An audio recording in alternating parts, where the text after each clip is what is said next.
नमो नमः फ्रेंड्स, मी आहे रुपाली आणि आर्ट डोअरमध्ये तुमच्या सगळ्यांचं खूप खूप खूप स्वागत. आज बनवूयात बीटरूटाचे उत्ताप्पा. त्यासाठी मी इथं सगळ्यात पहिल्यांदा घेतलेले आहेत 2 वाटी तांदूळ, 1 वाटी उडीद डाळ आणि त्यामध्ये थोडेसे मेथी दाणे. हे मी रात्रभर पाण्यामध्ये भिजवून ठेवलं होतं.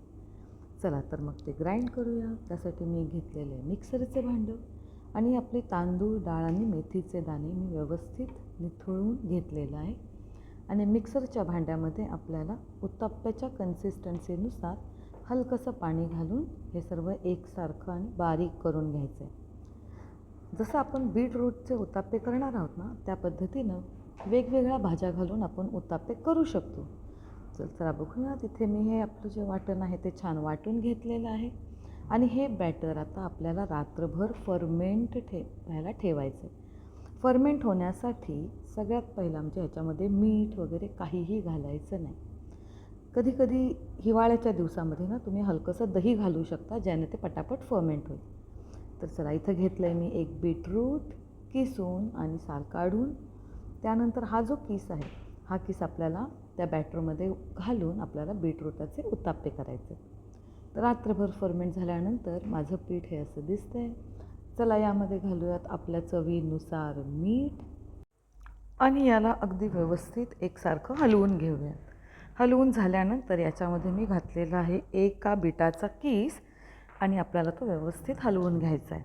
जसं मी तुम्हाला म्हटलं की बीटरूट याच्याऐवजी आपण इथं सेम पालक वापरू शकतो. त्यानंतर आपण इथे गाजर वापरू शकतो, मुळा वापरू शकतो.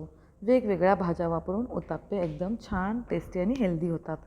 तर मग मी इथे नॉनस्टिक पॅनला हलकासा तेलाचा ब्रश फिरवलेला आहे आणि याच्यामध्ये आता आपण टाकूयात आपलं बीटरूटचं मिश्रण. एक एक पळी छोटं छोटंसे उत्ताप्पे करण्यासाठी मी थोडंसं मिश्रण टाकून येथे उत्ताप्पे करणार आहे. बघा, आपल्या बीटरूट उत्ताप्याला किती छान जाळी पडलेली आहे. एकसारखं गोलाकार शेपमध्ये मी ते पसरवून घेतलं आहे आणि त्याच्यावरती ठेवलेलं आहे 1-2 मिनटासाठी झाकण. झाकण ठेवल्याने काय होतं, जेव्हा आपण हा उत्ताप्पा पलटतो तेव्हा तो पलीकडच्या बाजूला म्हणजे दुसऱ्या बाजूला चिकटत नाही. तर इथे 5 मिनटं झाकण ठेवल्यानंतर आपला बीटरूट उत्ताप्पा हा एका बाजूने व्यवस्थित तयार झालेला आहे. दुसऱ्या बाजूने मी त्याला आता हलकासा तुपाचा हात लावला आहे आणि पलटलेला आहे. तर बघा, गुलाबी आणि छान रंगाचा बीटरूट उत्ताप्पा आपल्या व्हॅलेंटाईन डेसाठी एकदम हेल्दी आणि पिंक रेसिपी तयार. एन्जॉय.